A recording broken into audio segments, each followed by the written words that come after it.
era que en filosofía había sido desplazada, ¿no? de unos procesos educativos de bachillerato. Pues era no solo recuperar filosofía, sino aprovechar para darle un impulso decisivo que no había tenido nunca, o sea, nunca había tenido ese alcance de 4 asignaturas en un sistema de bachillerato. Y dentro de eso, bueno, normalmente, ¿qué es lo que ha habido? Ha habido a veces ética, pero que era una confusión con moral terrible, ¿no? A veces había llegado a impartirse estética y varias veces se había impartido lógica, ¿no? Y no es que lógica esté mal, sino que todas las implicaciones prácticas que conllevaba hacían que no fuera deseable, ¿no? O sea, todos los procesos que acontecieron históricamente con lógica y el antecedente que tenía detrás lógica, ¿no? Y el hecho de que en realidad hubo un movimiento que ya era muy amplio en ese entonces, ¿no? Y que hoy prácticamente es mundial, de preferir en todos los ámbitos para la educación media superior y superior inicial, más bien la argumentación con los distintos nombres que tiene en cada lugar en el mundo, ¿no? Entonces, por ejemplo, en el ámbito estadounidense y canadiense hubo 2 orientaciones muy importantes, ¿no? Y nacieron justamente en el avance crítico de los años 60 y en la oposición a la guerra de Vietnam, ¿no? Entonces fueron una corriente que se llama la lógica informal, ¿no? Y otra fue el pensamiento crítico, ¿no? Entonces esas 2 corrientes se convirtieron en el eje de la currícula terminal y sobre todo de inicio para entrar a la universidad o un curso optativo. En Europa tomó el nombre actual de argumentación, muchas veces muy ligada a los departamentos de lingüística, como en el caso de Holanda, que se volvió la mainstream, la corriente hegemónica, que se llama la pragma dialéctica. Entonces ahí se tomó el título de Argumentation Theory, pero en realidad muy ligada a la pragmática. Y en algunos otros países, por ejemplo los nórdicos, le llamaron lógica propedéutica, ¿no? Y esos lo instalaron de manera absolutamente obligatoria para poder entrar a la universidad. Tienes que pasar por lógica propedéutica, porque era argumentación, ¿no?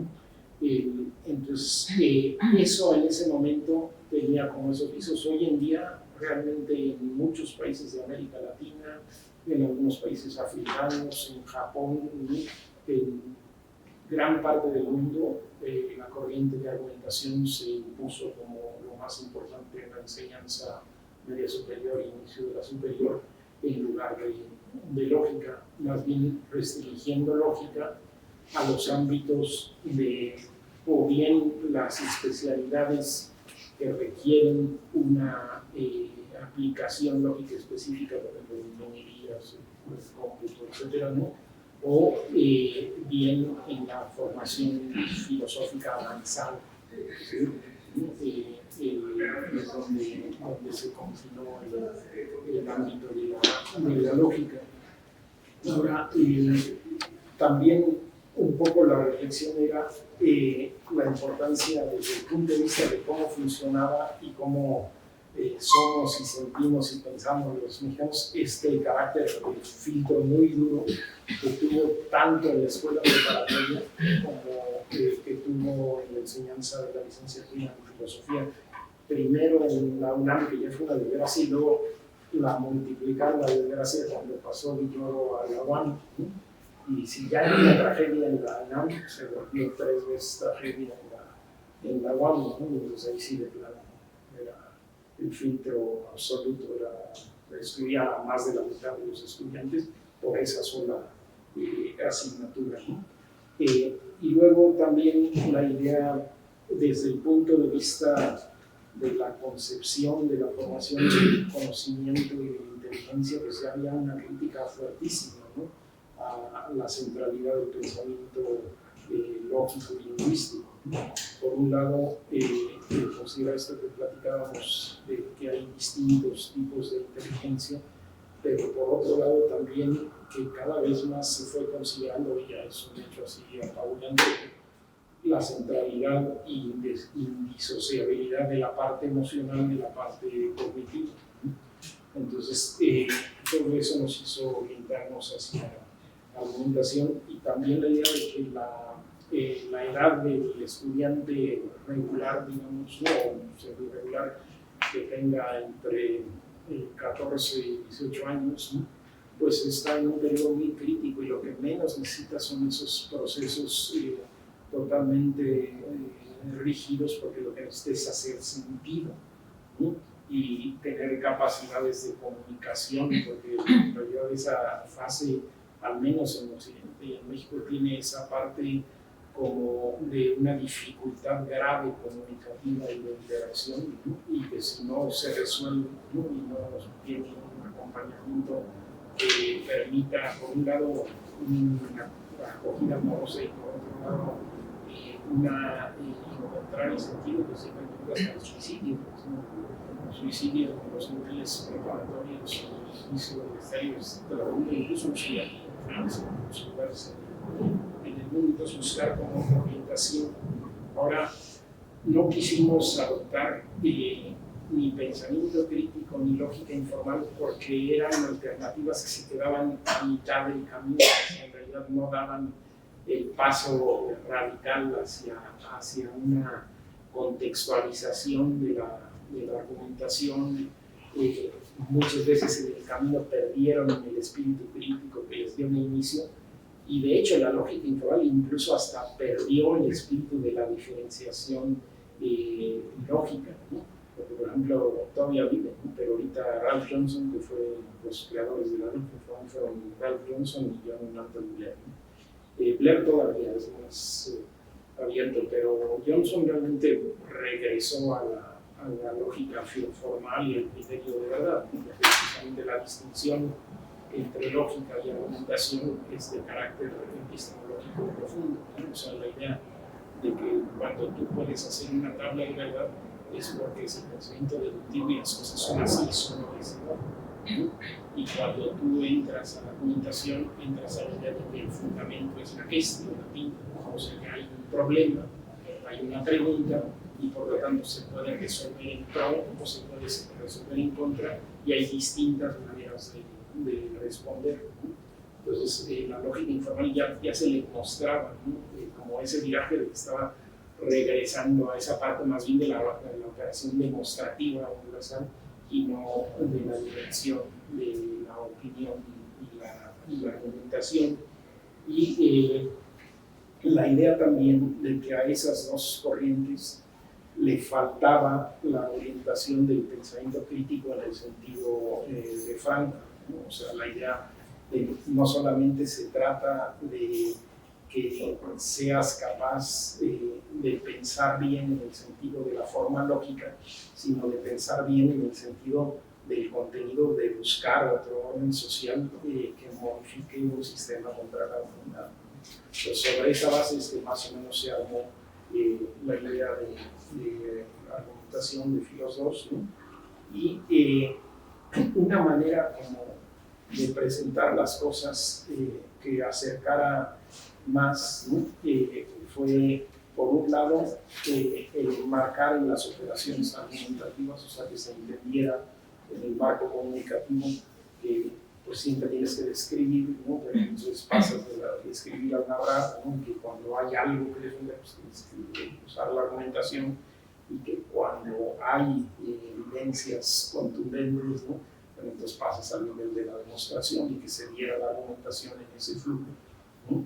Y también dentro de la idea de uno de los teóricos de la argumentación canadiense, que ve los distintos modos, ¿no? O sea, que permite pensar no solamente el modo lógico de argumentar, sino lo que es la dimensión emocional, ¿no? Que es clave en los procesos, ¿no? de formación de la inteligencia, y en esa etapa de los chavos.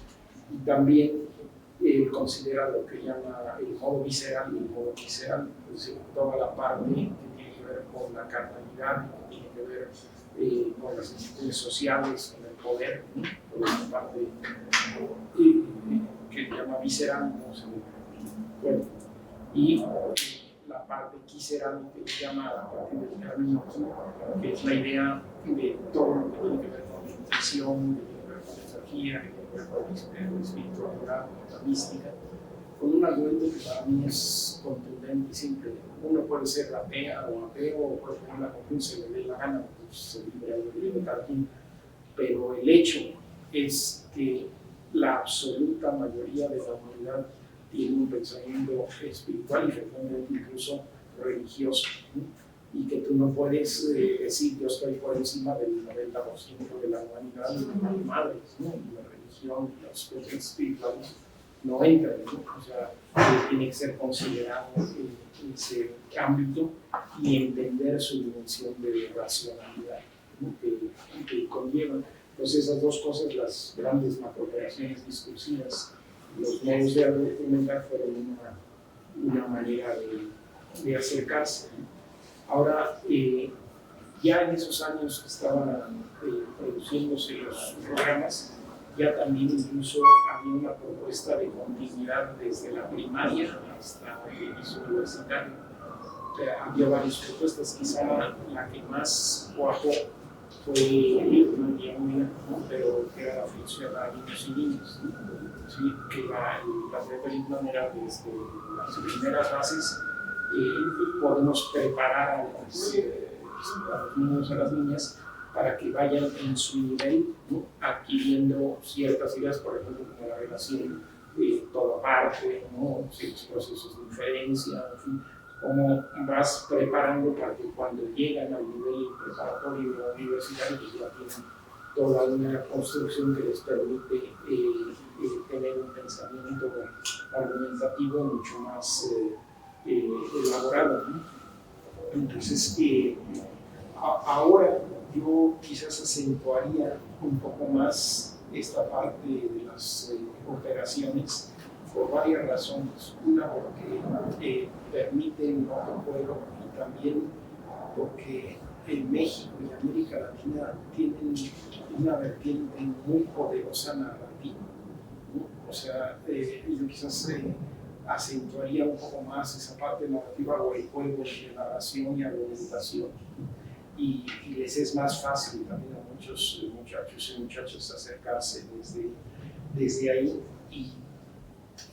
Y para algunas personas no es un modo, ¿no? Pero yo diría que puede concebirse con los criterios de cómo se organizó, digamos, la metafísica de la organización, podría concebirse como un modo lúdico, ¿no?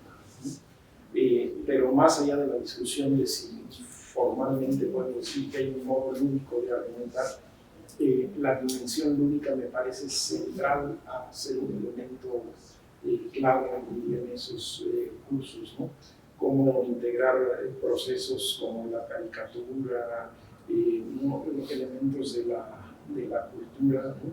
De la sátira, de la crítica, que permitan acercarse a los modos de sentir y pensar de muchachos y los muchachos de esa edad, que tienen una necesidad de distanciarse de la autoridad tanto familiar como escolar, como política y todo, ¿no? A través del juego, ¿no? Y en la parte de los ejercicios, ¿no? La idea es que así como todos somos filósofas y filósofos, todos somos argumentadores y todos somos argumentadores. Por una cuestión elemental, hay una teoría dentro de la argumentación que se llama la argumentación en la lengua, ¿no? Y una otra mucho más compleja que se llama la argumentación natural. O sea, lo que demuestran esas escuelas de manera, o sea, fuera de duda, o sea, esas demostraciones, no es argumentación, es que toda lengua argumenta. O sea, el hecho de hablar suajili, o hablar chino, o hablar náhuatl, o hablar castellano, argumentas por el solo hecho de tener esa lengua, porque entras el manejo de organizadores del discurso, entras en manejo de conectores argumentativos que son funtivos, que implican relaciones entre antecedentes y consecuentes, etc. Y que el solo hecho de utilizar la lengua implica la orientación hacia ciertos procesos que requieren una justificación, porque la justificación es una operación de todas las lenguas del mundo y por lo tanto hay procedimientos argumentativos, hay procedimientos de debate, hay procedimientos de demostración, hay procedimientos de puesta en figura de las palabras en todas las lenguas y culturas, ¿no? Entonces, como todas somos argumentadores y argumentadores, entonces podemos no solamente estudiar, ¿no?, sino hacer ejercicios de racionalidad crítica, ¿no? Y la idea es que en esos procesos de ejercicio de racionalidad crítica, yo creo que hoy podría yo acentuar un poco más la parte de la interpretación, ¿no?, de la interpretación y la diferencia, ¿no?, la parte hermenéutica, y también acentuar más la dimensión pragmática, o sea, menos los textos en sí, los conceptos, y más los usos concretos de la argumentación y la ubicación contextual, ¿no? Ahora, hubo una pretensión que yo entendí, no sé si está bien correcto, pero que muy pronto se perdió, ¿no?, pero era una intención de ese segundo curso, que era, se hizo un manualito a partir de la pragmática dialéctica, pero cruzado como con una simplificación, una integración de algunos aspectos de América Latina y la filosofía feminista, ¿no?, la epistemología feminista, para plantear como reglas del debate crítico, ¿no? Eran 13 principios del debate crítico, es un cuadernito, y la idea es que esa clase pudiera estar constantemente con una sección, ¿no?, semanal o al menos constante de debate crítico, ¿no?, acostumbrarse a que las estudiantes y los estudiantes defendieran ideas, pero siguieran reglas, ¿no? ¿Sí? Y entonces que pudieran entender cuando hay una falacia contextualmente inválida, ¿no?, que pudieran responder a razones, ¿no?, que pudieran reconocer los implícitos de sus formas de pensar, que experimentaran el ser claras y el ser claros en sus puntos de vista, en sus justificaciones, en fin. Pues esa parte me parece que es fundamental y embona con algo que se volvió una caricatura, pero que en profundidad hubiera tenido sentido.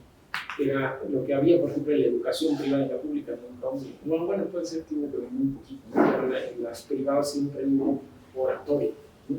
Era una basura, pero la justificación de la materia sí existe, ¿no? O sea, es muy importante el manejo público de la palabra. De hecho, es algo crucial en la democracia, ¿no? En la medida en que más y más gente es capaz de tomar la palabra y defenderla, pues tienes una sociedad mucho mejor, ¿no?, y donde no se engañan las personas, sino que son capaces de descubrir dónde están las zonas de razonamiento y son sujetas a críticas y aceptan las críticas. Entonces, yo hoy en día creo que volvería a retomar esa parte y fortalecería la parte retórica, ¿no? O sea, la dimensión de cómo hacer discursos que sean eficaces pero racionales, ¿no? O sea, que estén justificados, ¿no? En este día te comentábamos, ¿no? O sea, cómo logramos que las estudiantes y los estudiantes hablen bien, lean bien, ¿no?, escriban bien, ¿no?, discutan bien, ¿no?, en esa lógica. Y ahí, por ejemplo, también tenemos necesidad de confluencia con las otras áreas y las otras academias. Por ejemplo, si los que enseñan gramática, ¿no?, literatura, no ayudan a que los chavos revisen su ortografía, revisen su construcción de la frase, pues no podemos hacer mucho en la argumentación, porque si el déficit lo cargamos solamente en la asignatura, pues está cañón, porque los déficits que cargan ahora los estudiantes, ¿no?, pues son cada vez más fuertes, ¿no? Los mismos aparatos pues, son fabulosos. Hoy en día yo no consigo un investigador de nivel que no use la internet, simplemente pues, tienes acceso a una infinidad de cosas que ni soñando tenía Einstein. ¿No? Einstein hoy sería 10 veces Einstein, pues, ¿no? Porque a lo que tendría acceso a información es un mundo impresionante, ¿no? Pero tienes que tener una guía crítica y tienes que saber construir pensamiento e incluso oraciones, porque si te basas en el celular, las puras consonantes y las vocales para dar un mensaje y todo eso, pues sí, es eficaz, pero también es limitante, ¿no? O sea, necesitas otras cuestiones, entonces ahí es un trabajo académico importante. Yo de esa materia no sé finalmente cómo se impartió ya a la larga, ¿no? Pero yo disminuía mucho la parte de diagramación de argumentos porque ocupa mucho tiempo y es muy pesada para la gente y privilegiaría más bien estos ámbitos de las operaciones, de los modos de argumentar, la parte retórica y la parte del manejo del debate, ¿no? Ahora, también aquí acentuaría mucho la parte intercultural, o sea, tratar de acercarse a otras maneras de manejar la razón, de manejar el debate. Por ejemplo, en estos 3 volúmenes que hicimos de pensamiento latinoamericano, pues una cosa que atraviesa todo el continente prácticamente sin excepción es que todo el continente en las soluciones originales consideran el sentir pensar. Los nahuas pues es así extremo, incluso hay un verbo que es mati, que es sentir pensar, pero aunque no exista un verbo que los unifique, todas las culturas y lenguas tienen esta habilidad de sentir y pensar. Y en algunos casos incluso hasta la concepción misma de humanidad está en función de eso, de los Gurrantas, en lugar de pensar que conocer está en la cabeza, dicen que el conocer está en el corazón. Entonces, la concepción étnica del pensamiento. Entonces, yo acentuaría mucho eso y acentuaría quizás mucho también la parte del manejo del modo emocional, porque las partes más difíciles del manejo de ese lado son las emociones. Entonces, si logramos desarrollar la inteligencia emocional de las muchachas y los muchachos, pero haciendo que justifiquen y que comprendan a la otra parte, ¿no? El principio de caridad, creo que podemos hacer una contribución muy importante porque el nivel de desintegración psíquica en el que están llegando los chavos es espeluznante. Entonces, de nada sirve buscar como ideales formales muy altos y los problemas humanos más inmediatos y acuciantes pues no los atacas. Pues, ¿no? Entonces hay que también adaptar. Ahora, algo que tenía la intención, mucho la asignatura y por eso la división, digamos, de los cuadernos iniciales de trabajo, es que la asignatura pudiera ser algo que se divulgara a la vida diaria.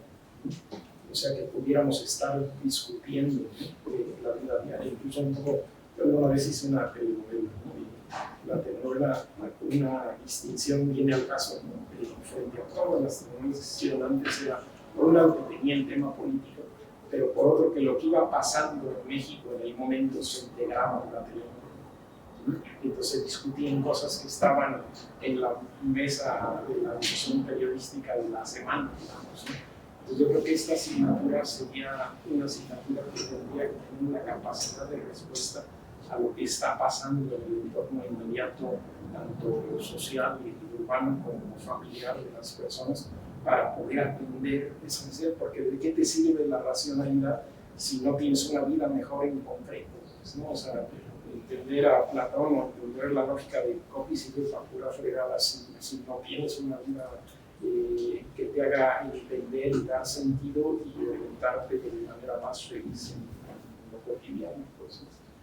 Entonces, pero pues por ahí va un poquito la tendencia a eso y pues la fundamentación pues es muy amplia, ¿no? Hoy en día cada vez más una escuela de pensamiento que se volvió, como les digo, mundial, ¿no? Entonces ahí fuera todo tipo de orientaciones, la orientaciones centradas en epistémico, en lo lingüístico, orientaciones centradas en aspectos de la semiótica, en fin, pues hay una bibliografía infinita de soporte para esos cursos.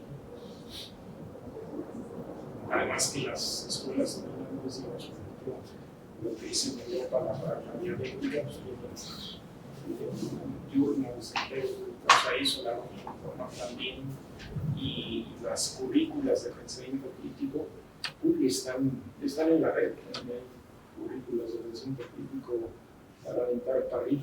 De hecho, uno de los problemas que tiene esa área en Estados Unidos y Canadá es que hay demasiada diversificación, pero hay mucho material de donde hacerse acopio para enseñar.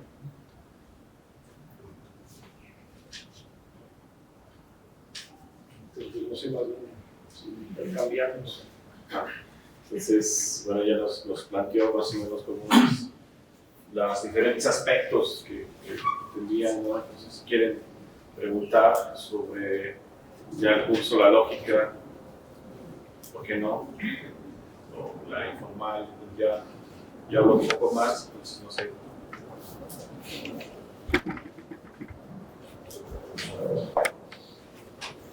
Entonces viene el programa, la forma en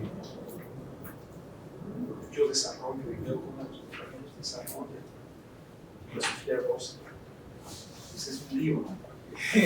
Algunos intentan hacerlo formal, otros argumentación, y otros empiezan a ver las tablas de verdad. O sea, es una ensalada.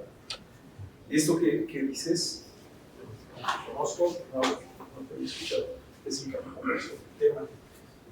Para mí es como una especie de descanso, ¿no? Porque yo lo que veo es que tanto la argumentación como la validez que se busca en la lógica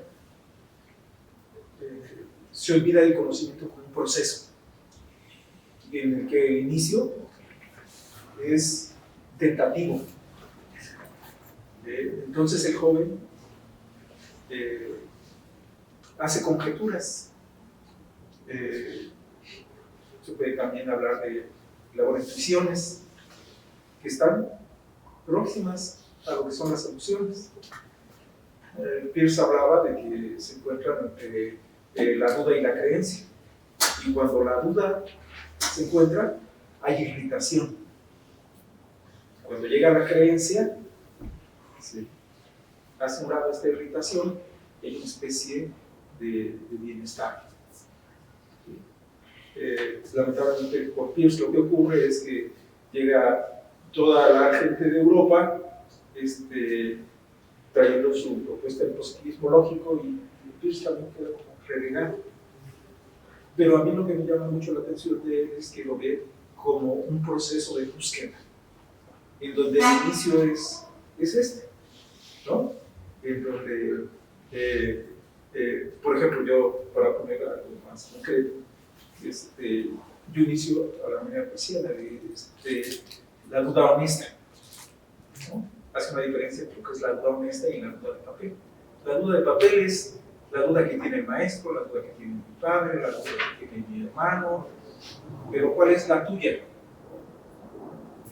Y es muy interesante porque agarras como la raíz de lo que le está interesando al joven. Por ejemplo, hay una joven que decía, yo lo que me llegué a preguntar es si los cómics existen, o sea, las caricaturas existen. Después te das cuenta que el dibujo para ella es algo muy importante. Fue la forma en que su mamá les dio la crianza. Su mamá en algún momento, siendo madre, criándola, toma cursos de dibujo. ¿Sí? Y ella, desde muy pequeña, pues, tiene esa relación con su madre, de tal manera que también toma algunos cursos de dibujo. ¿Sí? y por lo menos pues tiene un vínculo con la cotidianidad, ¿no? O sea, es algo que está permeando su vida. Y yo trato de establecer cuándo hiciste esa pregunta. ¿Cómo, cuándo, dónde, por qué, quién, para qué?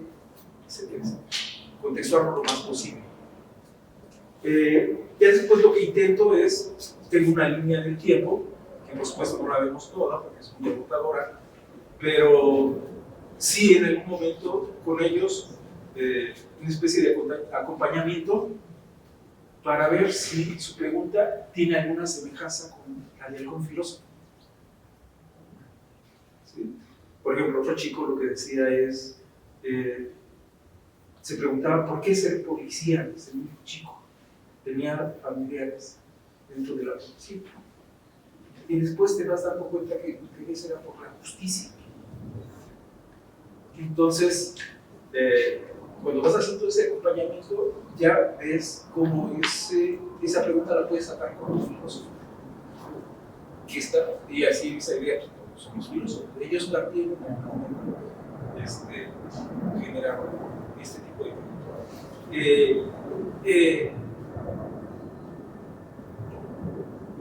después de la vinculación, después de toda la experiencia que llegan a plantear en términos de cómo le afectó esa pregunta, la parte para mí interesante es cómo, por ejemplo, la joven llegó a decir, es que es la primera vez que no se ríen de mi pregunta. O sea, como que esa pregunta, sin tener un acompañamiento pertinente, se vuelve en algo que tal vez no pueda comunicar a otros mismos de sus compañeros. Hasta que tú en algún momento, con el acompañamiento, puedes vincular con algún filósofo. Y finalmente no finalmente, sino en algún momento lo que hago es vincularlo con las diferentes áreas de la filosofía. Llega un momento en el que identifica si es una pregunta ontológica, si es una pregunta metafísica, si es una pregunta lógica, si es una pregunta ética, y así se va llenando un poco la vinculación con la filosofía. Bueno, pero finalmente esta parte, la emoción, porque la emoción está muy vinculada en ocasiones con lo irracional. Entonces yo lo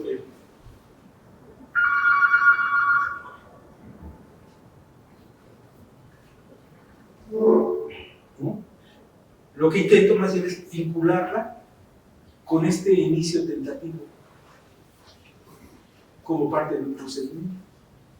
Y eso que planteaba es la retroducción como una forma de razonamiento que puede ser personal, pero que tiene que pasar posteriormente en otra etapa, un filtro, que sería que se pudiera constatar.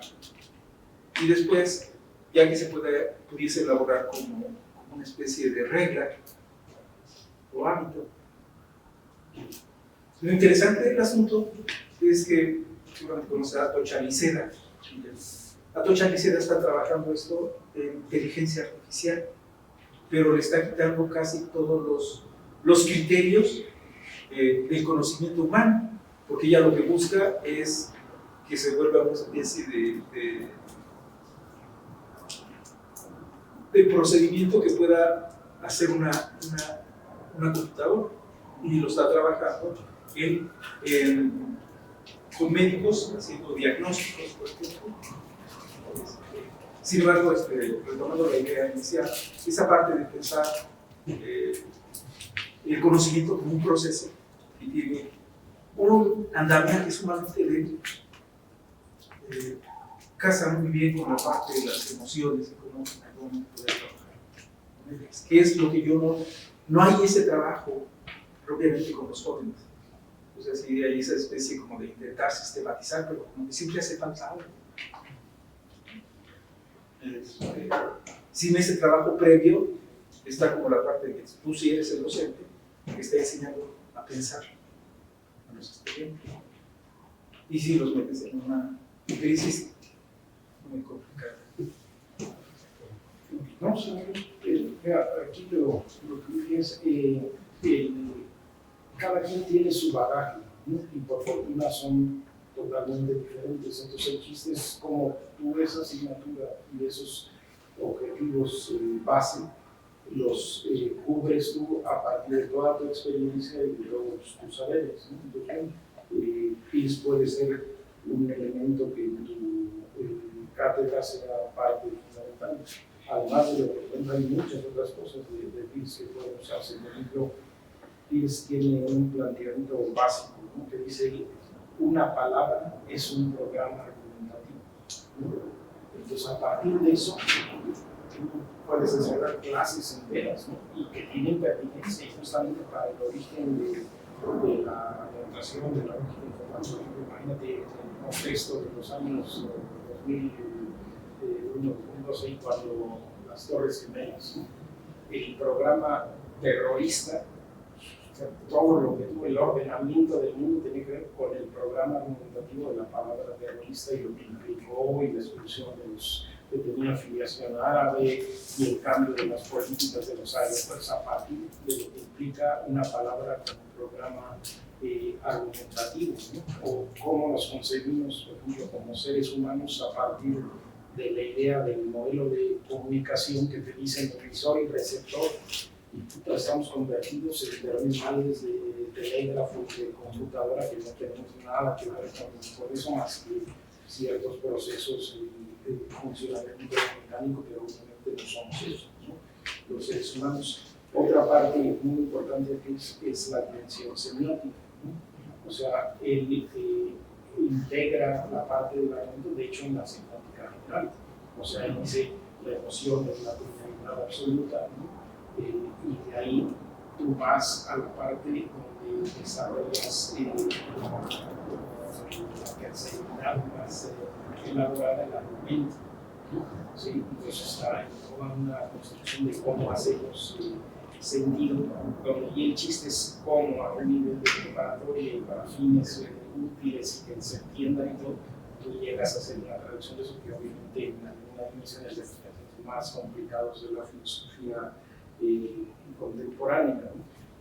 También otra idea que, por ejemplo, de hecho está detrás de ese programa y de todo filosofía, pero no está enunciada, es la idea de que dice, tenemos siempre una comunidad de investigadores, o sea, tú buscas la validez en función de la comunidad de investigadores. En realidad, pues no ve, aunque hizo la lógica de relaciones, uno ve, la verdad, él dice, siempre nos pescanteamos, ¿no? Y siempre nos acercamos a las cosas, pero nunca llegamos realmente a la cosa en sí.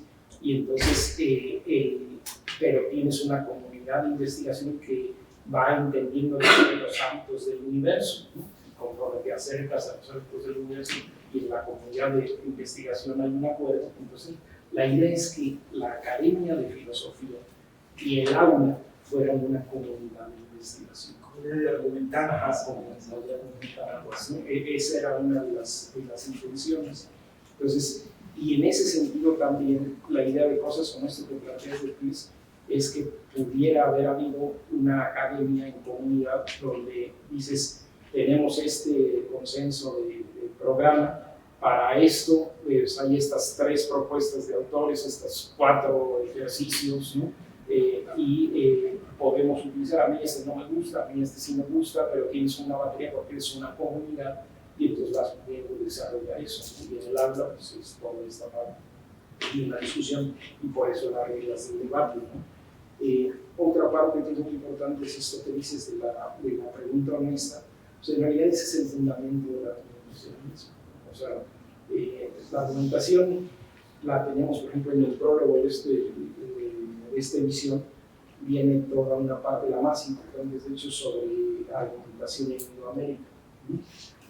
Y viene cómo hay perspectivas de argumentación y de racionalidad totalmente diferentes a Occidente y totalmente válidas. Pero bueno, finalmente en la parte que tenemos de la vertiente europea, pues tenemos toda la tradición etnocéntrica y europea, y también tenemos que responder a ella, ¿no? Entonces en esa venimos de toda la elaboración griega y después sobre todo de la elaboración latina, ¿no? De hecho, decimos la peste, ¿no? O sea, la peste latina es el origen de la argumentación, no más que todo el trabajo previo de los sofistas.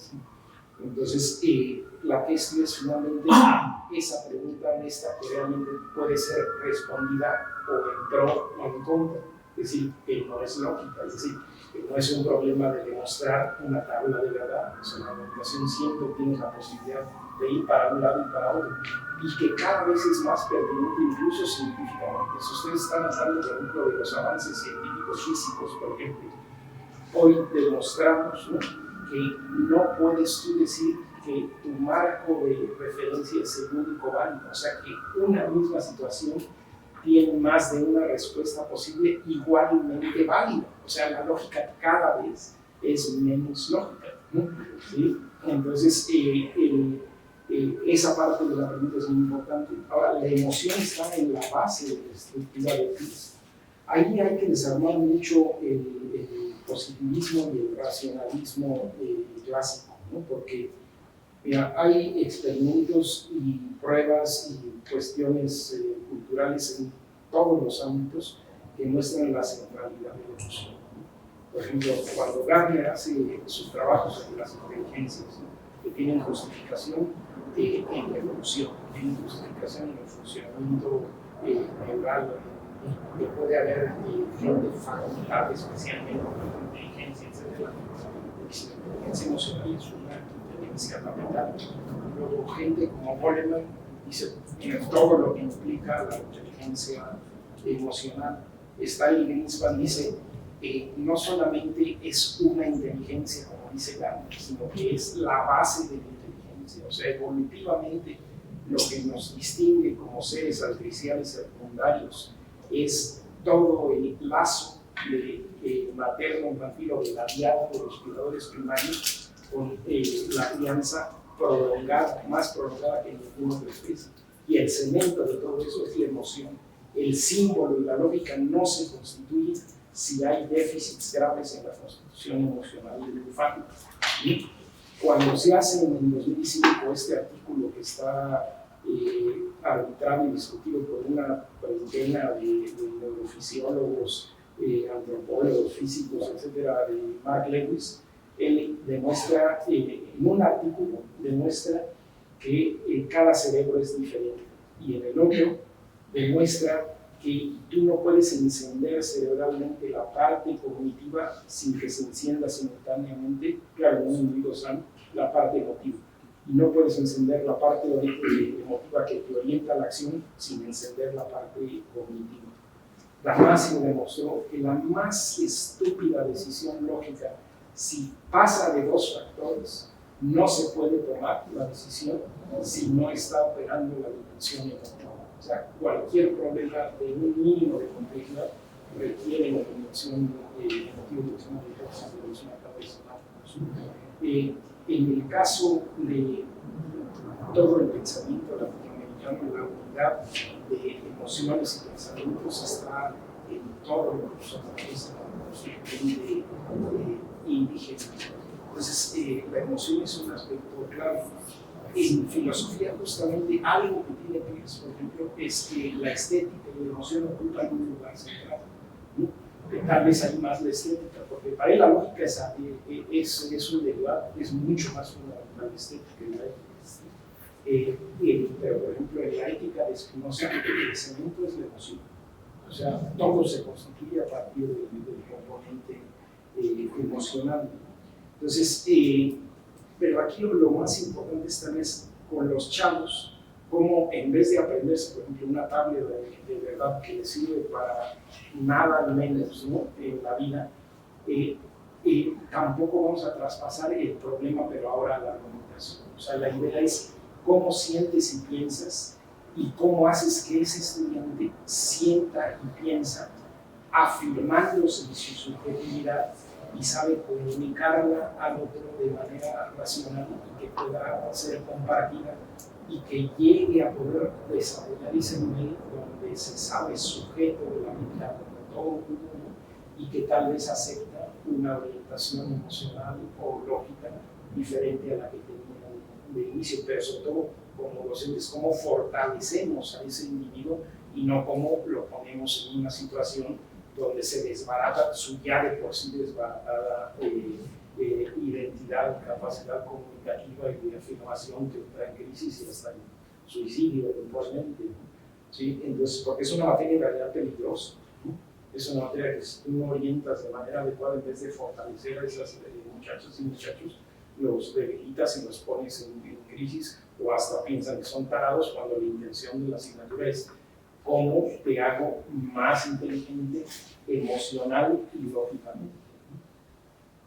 Entonces, pero tu base también es perfecta, es una de tantas bases que podemos compartir. Otros que no manejan apps, tal vez dicen, no, sabes que yo ahí sí no le entro a esa manera porque necesitaría muchas cosas, o me voy a llevar tiempo, voy a ver qué propuesta estoy tratando, que es una opción.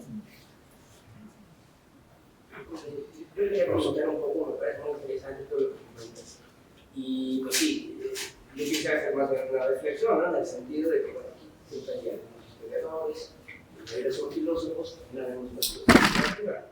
En literatura, efectivamente, tenemos una línea de trabajo que es la expresión oral. Cada vez está muy impulsada, ¿no? Lo que hacemos es, a ver, pásale al pizarrón, ¿no? Y expone.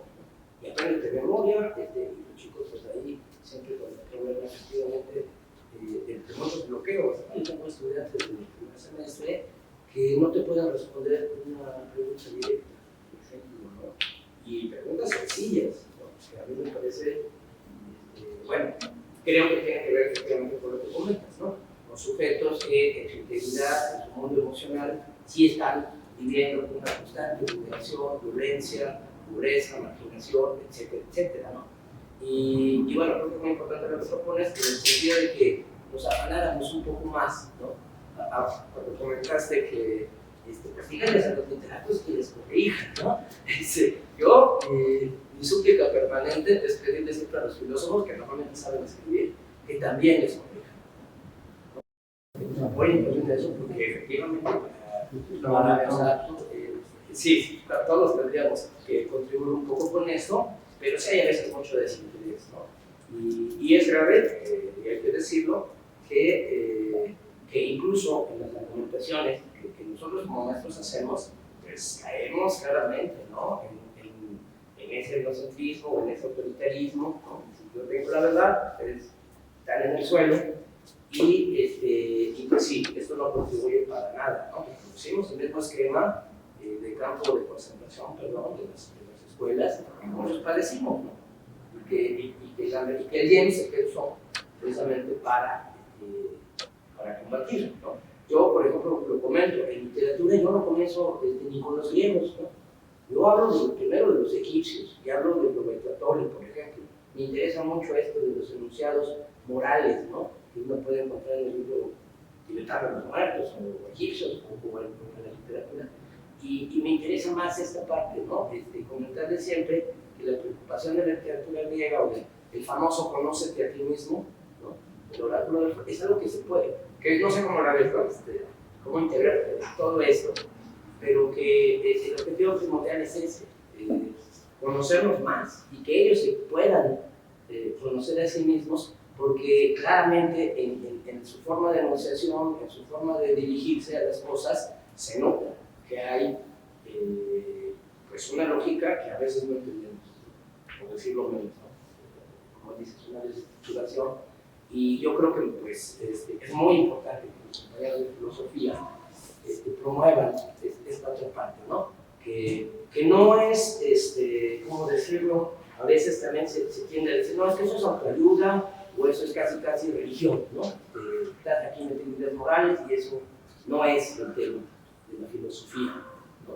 Pero yo creo que sí, que en nuestra función, y como tenemos los chavos que tenemos que contribuir mucho más al papel de educador, en el sentido tradicional, en el sentido de que cómo nos jalaba, a veces nos corregía la maestra de la primaria, bueno, a veces de manera más o menos afortunada, pero que no abandonemos esa parte, no solamente vamos a dar una cátedra, ¿no? Yo creo que en el IEPS sí hay un entendimiento ya de que debemos superar un poco, ¿no? Las inercias propias de formación profesional, yo diría, ¿no? Porque pues sí, yo me he encontrado muchos maestros que dicen, no, la lógica es así, y se da asado, y tablas de verdad, y no. Y también he encontrado maestros de literatura, ¿no? Que, no, pues a ver, aquí está la gramática, ¿no? Y es así o no es. Pero pues bueno, que no me quería hacer la reflexión porque eso es lo que ustedes publican, me parece interesantísimo. Y bueno, ya en concreto, como pregunta, ¿cómo podemos abordar, cómo decirlo, hacer que el pensamiento también se pueda volver escritura? O sea, ¿cómo tratar de hacer este puente? No hay muchas maneras, ¿no? Realmente la literatura, películas, etc. ¿no? Hay recursos. Pero ¿cómo tener más claro esto? Que el pensamiento retroalimenta la escritura y la escritura el pensamiento. Bueno, pues son muchas cosas, ¿no? Pero una parte de esta, de la incapacidad de la respuesta directa, que es esta situación comunicativa, más allá de los niveles, yo creo que tiene que ver también con la edad, ¿no? Y hay una parte de la argumentación, una que está ligada a escuelas de comunicación, ¿no? Argumentación y comunicación, que tiene cosas muy interesantes, y otra parte más de la pragmática, que sobre todo la escuela francesa que retoma como en síntesis otras escuelas previas, ¿no? Y ahí hay muchas herramientas para tratar de apoyar a los muchachos y también hacerles tener conciencia crítica de todo lo que implica, ¿no? Porque, por ejemplo, la posición, ¿no? Pues hay posiciones de poder, el maestro es una posición de poder inmediatamente alta, es una posición baja, etc. Toda esa parte pragmática puede ayudar. Ahora, cómo se expresa pues tiene que ser la herramienta de base, ¿no? Tanto cómo se expresan verbal como oralmente, pues se trata de ahí cómo los elevas, ¿no? Porque si no, de otra manera caemos en esto que decía Foucault, ¿no? En el mismo mecanismo de exclusión, ¿no? Porque si tú eres ilógico, bueno, de hecho eso es un argumento típico machista también, ¿no? O común, ¿no? No, es que no eres ilógico, eres muy sentimental, ¿no? O sea, los chavos no es que sean ilógicos, sino que tienen una manera peculiar de sentir y pensar, y pueden tener limitaciones si los juzgas desde el parámetro lógico formal. El chiste es que una asignatura como esta, como la manera de expresarse, ya sea verbal o oral o escrita, como tú le explicitas que está viendo huecos, ¿no? Desde el punto de vista formal, ¿no? O inconsistencias o falacias, ¿no? Y cómo le enseñas a ver eso y a expresarse verbal, oralmente y por escrito de una manera mejor, sobre la base que tengas en calificar ni descalificar, sino simplemente decir, pues aquí, de aquí a acá no se puede pasar, aquí falta algo, ¿no?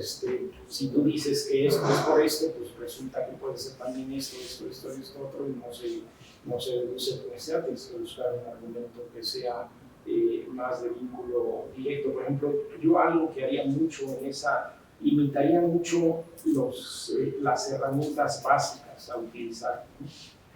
Entonces, por ejemplo, las operaciones serían uno, otro sería estas reglas del debate. Otra herramienta para esto en particular que se me hace que podría ser muy útil es en la lógica informal desarrollando lo que se llama el triángulo SAR. El triángulo de SAR, ¿no? Suficiencia, aceptación y relevancia, ¿no? Entonces, si un argumento es aceptable, si los elementos que das son suficientes y si es relevante, es decir, se va al punto de discusión, que es la falacia el más importante, ¿no? Que los latinos llamaban el non sequitur, ¿no? Entonces, ese triángulo es súper útil para incrementar las capacidades lógicas de los chavos, y no la tabla verbal. La tabla verbal no me sirve para un carambas para aumentar las capacidades lógicas de los chavos, ¿no? El triángulo así, ¿no? Puede ser una herramienta útil, ¿no? Y a lo mejor también, yo lo decía cuando creamos el modelo, yo no sé si quedó o no quedó en documentos o eso, pero yo sí se lo plantea muchas veces, es que teníamos que considerar dos aspectos cruciales, ¿no? En ese tiempo no era tan claro todo el avance que iba a tener la parte tecnológica y internet, pero yo decía, se tiene que considerar toda la parte de hacia dónde va la tecnología y lo que ya se hubiera hecho desde el siglo XX, no toda la parte visual, porque si no consideras eso, pues ahí está el homo videns, pues, ¿no? O sea, tú puedes tener posiciones distintas, ¿no? Pero la parte visual es un constituyente fundamental. Tú no puedes decir olímpicamente, no, pues eso lo dejan para su casa y cuando se vayan a ver la televisión, a mí me vale madre las imágenes. No, o sea, es el medio en el que vives, ¿no? Igual la parte tecnológica puede ser cosas donde puede ser crítico, incluso hasta para vivir ciertos, no van a estar chateando con el celular en clase, ¿verdad? O bueno, a lo mejor en algún ejercicio lo puedes hacer, pues, ¿no? Pero tienes que aprovechar esa parte. Y yo le decía que también tenemos que considerar que somos una cultura donde se ha defuncionalizado la oralidad. Pues tú no puedes pensar que son los letrados, o sea, la alfabetización ocurrió en Europa en el siglo XIX, pero aquí ni sucedió ni va a suceder, ¿no? Porque es una confabulación de elementos muy heterogénea, ¿no? Y entonces tú necesitas considerar tanto en la prepa como en la universidad al inicio el tránsito oralidad-escritura. Entonces, no sé, por ejemplo, puedes grabar, ¿no? Decirle, a ver, graba lo que es tu opinión, ahora transcríbela y vamos a ver qué onda, ¿no? Es una herramienta, por decirlo así, ¿no? Pero tienes que considerar como parte pedagógica crucial el manejo del tránsito en pluralidades. Yo les pido, pero que te interrumpa, les pido a los chicos, tienen que dar un cuento y hacer el argumento, precisamente, el planteamiento, el desarrollo, la conclusión. Es una parte de la conjugación entre narrativa y argumentación que a mí me parece crucial. Ajá, y lo que yo les digo es, léelo y luego cuéntatelo a ti mismo, varias veces. Como si lo pusieras, cuéntatelo a ti mismo y de ahí pasa la escritura.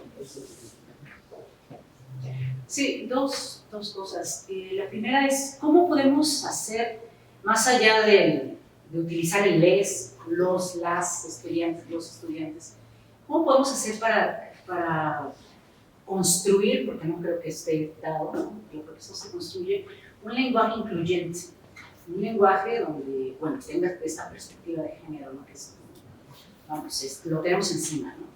Ese es por un lado, y por otro lado, me llama la atención como decías que en un principio las academias, ¿no? La Academia de Filosofía estaba pensada para ser una comunidad de diálogo.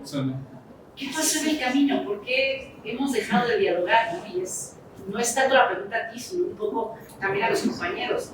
¿Qué nos pasó, ¿no? En el camino? Que tenemos un curso de argumentación donde les enseñamos a los chavos a argumentar y a debatir, y la verdad es que llegamos acá a estos espacios y no nos aguantamos cuando nos decimos algo, ¿no? O inmediatamente entra la emocionalidad, ¿no?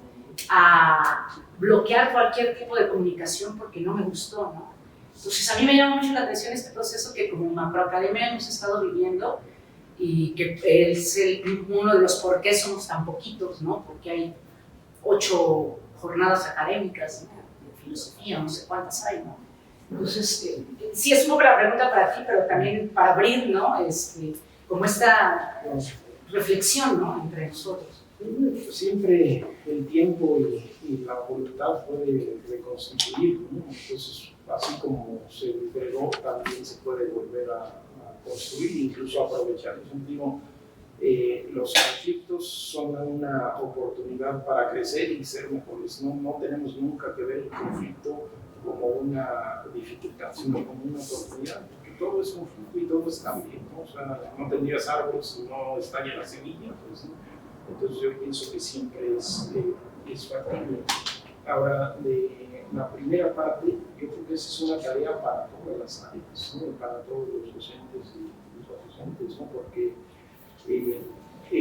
depende mucho de las lenguas, ¿no? Porque no todos tienen la misma exclusión de género que el castellano, ¿no? Que es muy fuerte, ¿no?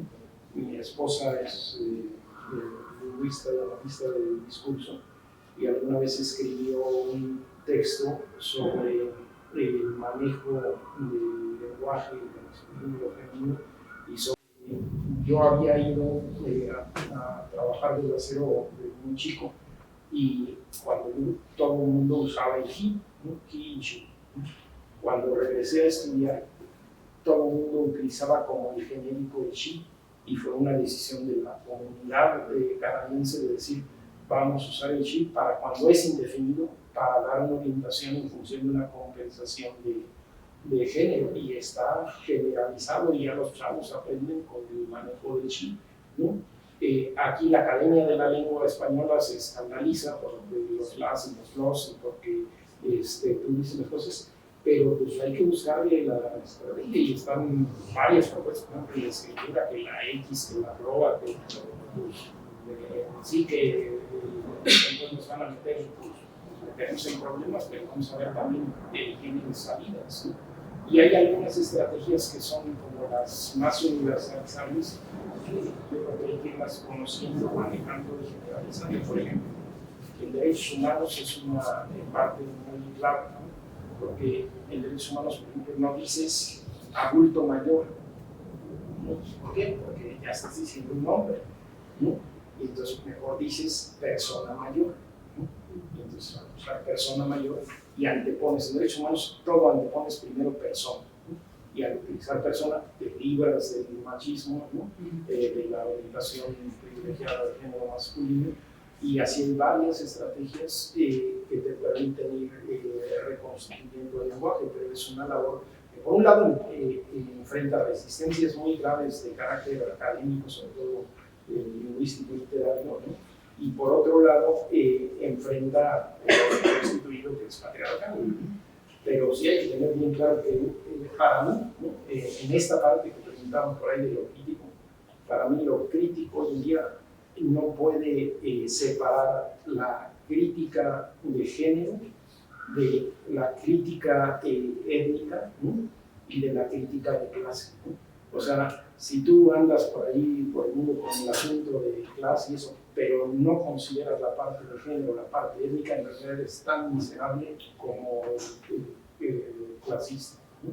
Y o sea, tienes que conjugar las tres opresiones porque están implicadas. De hecho, la colonialidad no se puede entender si no le entiendes cómo se impuso el patriarcado o se refuncionalizaron aspectos del patriarcado y, por supuesto, cómo tiene componente étnico, como elemento vital de cómo estamos todavía en las condiciones en que estamos, y cómo siguen siendo los griegos, Entonces es una reflexión, una tarea y bueno, vamos a regar, pero pues, hay que estar orientados. Lo que buscas es atacar no a un hombre o a nadie en particular, sino una estructura social que es el patriarcado y cómo le vamos dando cráneo en el terreno del lenguaje. En el terreno de la argumentación, o sea, no es directamente solo el lenguaje, pero sí hay reflexiones de epistemología feminista muy interesantes, ¿no? Por eso en las reglas del debate se incluyen, por ejemplo, hay un principio que es el principio de conexión, y otro que se llama principio de involucramiento que viene de la epistemología feminista, que es clave, ¿no? O sea, cómo en la perspectiva logo-falocéntrica tú dices cómo yo tengo razón y la lógica me dice esto es verdadero, esto es falso, ¿no? ¿Sí? Y entonces si estás en falso, estás en error, ¿no? Y la lógica de feminista dice cómo yo hago ver que cualquier otra persona tiene una conexión conmigo, ¿no? Y cómo me involucro con ella porque soy interdependiente y finalmente lo que haga con ella al final va a acabar redundando en una bronca conmigo porque somos una comunidad, y entonces busco no cómo establezco mi verdad, sino cómo mantengo la comunidad, pero sí tiene que ver de alguna manera con el lenguaje. Sí, sí. Bueno, dentro de los aspectos que yo he logrado interpretar y con mucha importancia en el curso de filosofía 2 fue expresamente la parte práctica, la posibilidad que brinda a los estudiantes de ensayar una discusión crítica, establecer un diálogo, un debate respecto a alguna problemática que pueda aparecer como colectiva, una problemática de interés común. Y ese sentido me parece muy importante porque nos remite pues, a los orígenes mismos, tanto de la retórica como de las discusiones públicas, ¿no?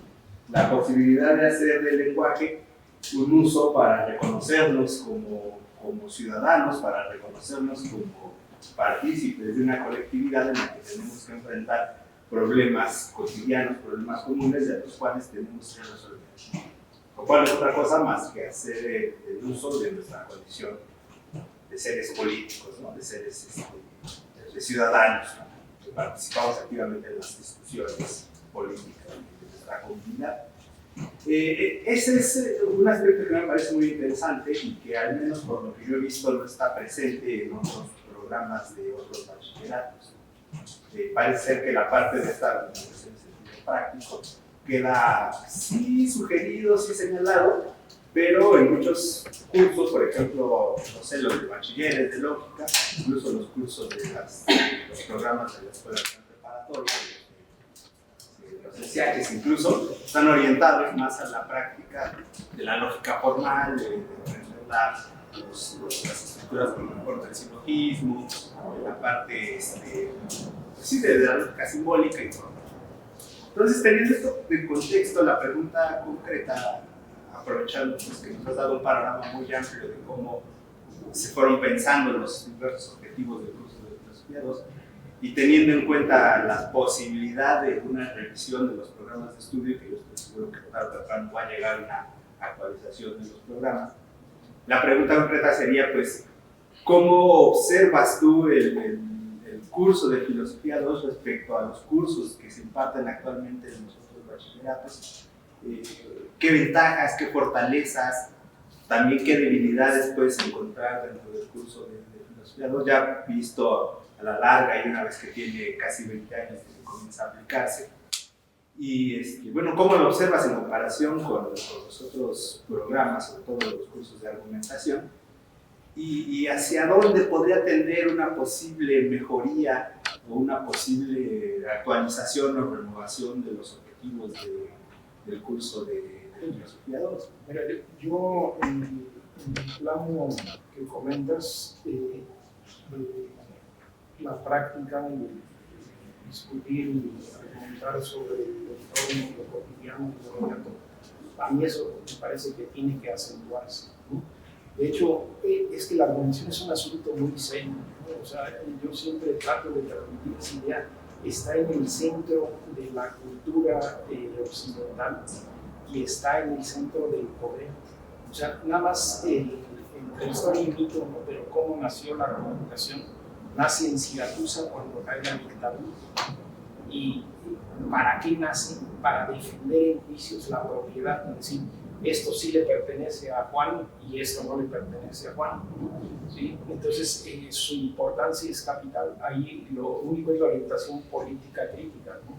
Porque sabemos que polis, ¿no? El chilitas, el ciudadano, el que era habitante de la polis, pues era hombre, griego, propietario y libre, ¿no? Es decir, casi todos estaban excluidos. Entonces, ¿cómo hacer eso? Un proceso realmente democrático y amplio, ¿no? Pero yo te diría, si lo comparas con el entorno, la idea que bien fue seminal se está expandiendo. De hecho, a mí me tocó hace algunos años dar un curso para las prepas de la UNAM en la búsqueda de cambiar de lógica a, creo que lo hicieron pensamiento crítico, no me acuerdo cómo quedó los programas ahora de la UNAM, pero necesitaron dar una formación masiva a los profesores de lógica para transitar y dejar de lógica. ¿Sí?